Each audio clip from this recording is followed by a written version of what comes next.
Today I will be reading Luke 20. The authority of Jesus challenged. One day as Jesus was watching the people in the temple and preaching the gospel, the chief priests and the scribes with the elders came up and said to him, "Tell us, by what authority do you do these things? Or who it is that gave you this authority?" He answered them, "I will also ask you a question.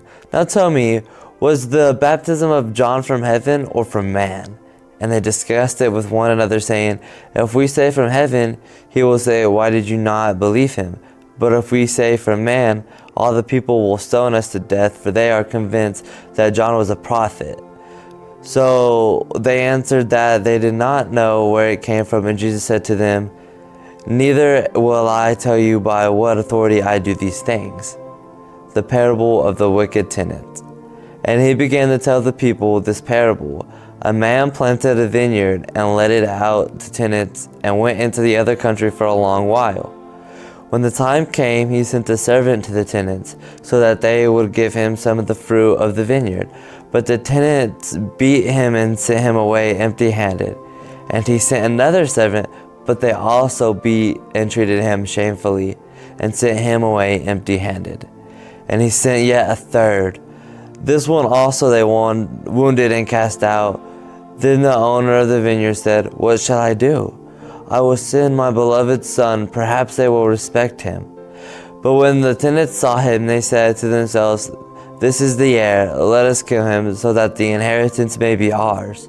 And they threw him out of the vineyard and killed him. What will the owner of the vineyard do to them? He will come and destroy those tenants and give the vineyard to others. Well, when they heard this, they said, "Surely not." But he looked directly at them and said, "What then is this that is written? The stone that the builders rejected has become the cornerstone.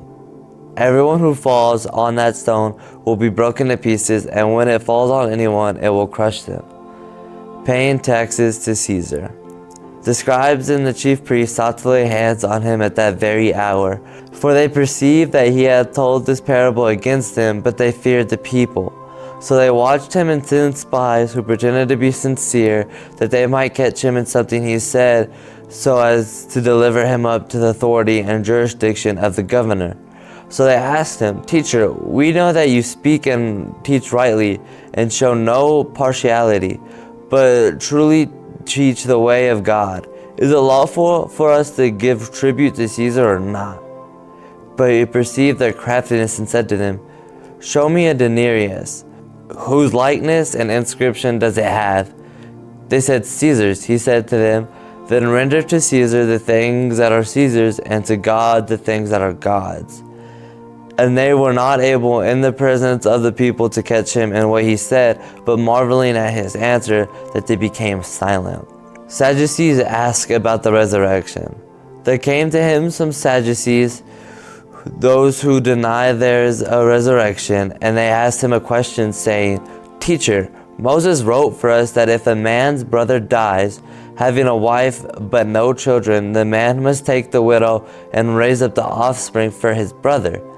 Now there were 7 brothers. The first took a wife and died without children, and the second and the third took her, and likewise all 7 left no children and died. Afterward the woman also died. And the resurrection, therefore, whose wife will the woman be? For the 7 had her as a wife." And Jesus said to them, "The sons of this age marry and are given in marriage. But those who are considered worthy to attain to that age and to the resurrection from the death neither marry nor are given in marriage.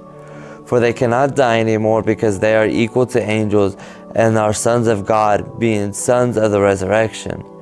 But that the dead are raised, even Moses showed in the passage about the bush, where he calls the Lord the God of Abraham and the God of Isaac and the God of Jacob. He is not the God of the dead, but the God of the living, for all to live in him." Then some of the scribes answered, "Teacher, you have spoken well," for they are no longer dared to ask him any questions.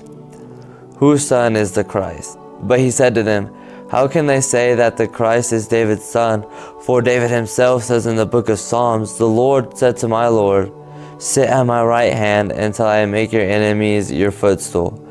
David thus calls him Lord, so how is he his son? Beware of the scribes. And in the hearing of all of the people he said to the disciples, beware of the scribes who like to walk around in long robes and love greeting in the marketplace and the best seats in the synagogues and the places of honor at feasts, who devour widows' houses and for a pretense make long prayers that will receive the greater condemnation. Thanks for joining us while we read this chapter.